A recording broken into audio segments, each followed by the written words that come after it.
안녕하세요. 김태원의 현명한 투자자 방송 시작하겠습니다. 본 영상에서 다루는 내용은 투자 권유가 아니며 각 개인의 투자 판단에 대한 책임을 지지 않습니다. 별도 SNS 채널 가입을 유도하거나 투자 권유 및 유료 리딩 서비스를 홍보하는 불법 사칭 계정에 유의하시기 바랍니다. 자, 오늘은 한미사이언스에 대해서 말씀을 드리겠는데요. 이 업체는 예전에 한미약품 경영권 분쟁 때 지주회사로서 한미사이언스의 지분 대결까지 있었던 적이 있습니다. 그런데 최근 들어서 이제 임종윤 아들이죠. 회장의 그 송영숙 회장의 아들인데 이쪽하고 임종훈 이 형제가 손을 잡고 이제 엄마에 대항해서 이 경영권 분쟁을 일으켰던 건데요. 결국은 그 아들이 어머니한테 이제 고개 숙이고 들어가면서 결국은 대주주 연합이 이제 최종적으로 승리를 했습니다. 물론 이게 이제 승리했다고 말하긴 뭐하지만 하여튼 이 어머니 쪽에서 이 경영권을 그대로 가져가면서 전체적으로 한미약품과 한미약품의 경영권 분쟁은 이제 마무리 수준에 들어갔습니다. 그래서 여기에 이제 한양정밀 회장인 신동국 회장이 그 돌아가신 임 회장의 그 고향 후배로서 그 사부인 송영숙 여사 편을, 그러니까 회장의 편을 들어서 이 문제를 전체적으로 다 해결을 했는데요. 이 신동국 회장은 개인적으로 18%의 지분을 갖고 있고 그 계열 자기 회사인 한양정밀이 또 4% 갖고 있기 때문에 단독으로 22%를 갖고 있는 최대 주주입니다. 그리고 실제로 이 임종국 형제는 여기 이제 그 신동국 회장에 비해서는 뭐 그 보유 지분이 낮은 그런 상황이죠. 그러다 보니 뭐 결국은 이제 이 싸움은 해봤자 이제 승리하기도 어렵고 하기 때문에 뭐 어머니한테 그냥 아들이 고개 숙이고 들어가는 곳으로 해서 이 싸움은 마무리가 됐습니다. 그래서 전반적으로 지금 신동국 회장이 전반적으로 이제 한미 사이언스를 뭐 말할까요, 오너십을 갖고 가져갈 수도 있는 그런 상황이긴 하지만 그래도 이제 자기 선배의 미망인인 송영숙 그 회장이 살아있는 동안 함부로 그러기는 어렵죠. 그리고 실제로 그 신동국 회장은 예전에도 이렇게 그 주식을 투자해서 차익을 보고 빠져나온 적이 있습니다. 그리고 이제 한양정밀도 그런 차원에서 이 신동국 회장은 그 자기 계열사까지, 자기 회사까지 동원해서 이 한미사이언스의 지분을 갖고 있기 때문에 이 어느 정도 이 뭐랄까 주주권을 행사하겠지만 경영에 깊이 있게 참여하지는 않는 것 같습니다. 그리고 일단은 송영숙 회장이 그 딸 임지연 씨하고 해서 이제 회사를 이끌어가고 그 아들들 임종윤과 임종훈도 여기에 뭐 협조를 하는 그런 형태로 해서 한미사이언스가 경영이 돼갈 것으로 보이기 때문에 전반적으로 오너십하고 또 신동국 회장이 임명한 이런 그 전문 경영인들 이게 어느 정도 조화를 이루면서 경영을 해갈 가능성이 큰 것이죠. 자, 이 한미 사이언스는 지주회사입니다. 그렇기 때문에 계열사인 한미 약품의 실적에 많이 좌우되죠. 그래서 이 한미 약품이 어떠한 파이프라인을 갖고 있고 또 이거에 어느 정도의 연구 성과 진척을 갖고 있는지 이런 부분을 봐야만 이 한미 사이언스의 기업 가치를 전체적으로 판정할 수가 있습니다. 그런데 지금 보시게 되면 이 한미약품이 비만 치료제에 대해서 나름대로 이제 임상을 진행시키고 있고 그런 비만 치료제가 요즘 시장에서 굉장히 핫한 아이템입니다.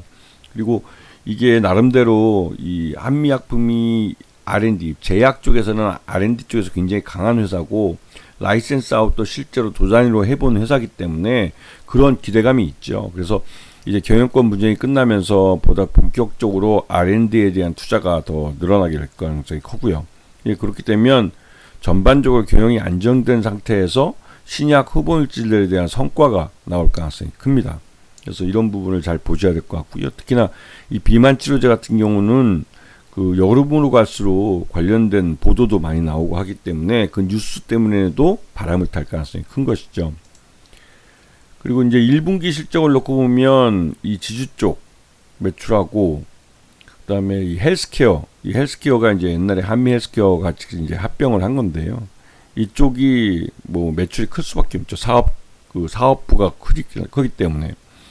그리고 이제 가장 원래 이제 한미사이언스는 지주회사 역할을 했겠지만 옛날에 예전에 한미 헬스케어라는 업체를 합병하면서 헬스케어 사업을 가져가게 됐습니다. 그래서 연결 포괄손익 계산서를 보면 전년 대비해서 뭐 3,321억 거의 비슷하게 매출을 올렸고, 영업이익은 지난해 373억에서 이번에 270억으로 좀 줄었죠. 당기순이익도 310억에서 뭐 244억으로 줄었고, 그래서 1분기 실적이 그 전년 동기보다는 줄어든 걸로 나오지만 그래도 선방했다는 평가를 받고 있습니다. 네. 그리고 이제 최대주 특수관계인 포함해서 보면 59.69%로 최대주 지분이 굉장히 높은 그런 회사죠. 그래서 실제로 그 소액주주들이 갖고 있는 지분은 23.66%고, 여기서 이 23.66%는 말 그대로 이제 그 언제든지 매도로 시장에 나올 수 있는 물량이기 때문에 이 그 뭐랄까요, 최대주 지분이 전체 지분 중에서 거의 한 대부분을, 최대주의 특수관계인들 포함해서 그 대부분을 차지하기 때문에 실제로 이 회사는 품절주가 될 가능성이 굉장히 높습니다. 그 말뜻은 2분기에도 실적이 굉장히 괜찮게 나오게 되면 주가가 아주 급등할 가능성이 높다는 것이죠.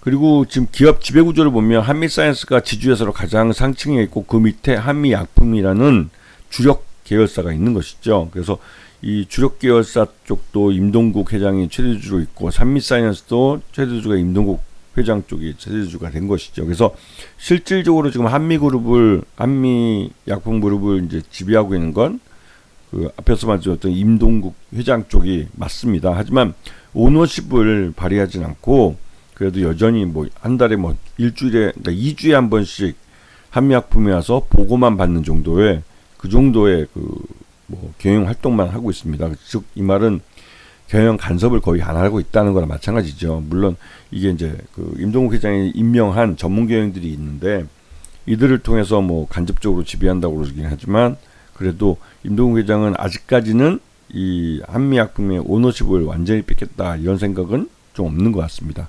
하여튼 그럼에도 불구하고 좀 가끔 이제 보도가 임동국 회장이 그 전문 경영인 체제로 간다고 했는데 뭐 2주에 한 번씩 와서 뭐 경영 보고를 받는다. 근데 이게 경영 간섭이다 이렇게 말을 하는데요. 그건 몰라서 하는 소리고요. 임동국 회장은 가장 많은 돈을 투자한 대주주입니다. 그러다 보니 회사가 정상적으로 잘 경영되고 있는지에 대한 감시는 뭐 주주로서 할 수 있는 것이죠.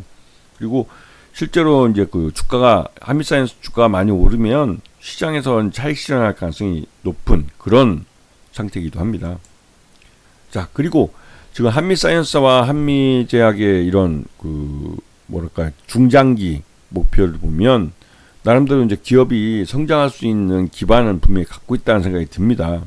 그리고 이러한 그 기업의 성장, 경영 성장을 위한 정책들 외에도 이 중장기 밸류업 정책 해가지고 그 말 그대로 이제 매출액 목표를 뭐 13.7%를 더 높이 잡다는가, 그리고 이제 그 M&A 같은 경우도 한 5천억 정도 돈을 계산해 놓고 있고, 주주환원으로 연평균 주주환원을 25%를 확대하고, 그다음에 현금 매당을 20%로 확대하겠다는 거. 이거는 이제 그 나름대로 현금을 많이 갖고 있는 그런 제약사로서 그 말 그대로 보유하고 있는 현금을 충분히 주주들에게 다시 돌려주겠다라는 의지의 표현일 수가 있는 것이죠. 그리고 뭐 자기 주식 매입과 소각도 0.5% 범위 내에서 하겠다고 했으니까 이런 부분은 주주권에 대해서 좀 긍정적인 이미지를 준다고 생각이 듭니다.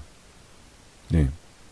자, 그러면서 이 지금 회사 측은 한미사이언스의 주가를 한 10만 원 정도 목표 주가를 장기적으로 중장기 플랜을 다 하면 이 정도 될 거다라고 제안을 하고 있는데요.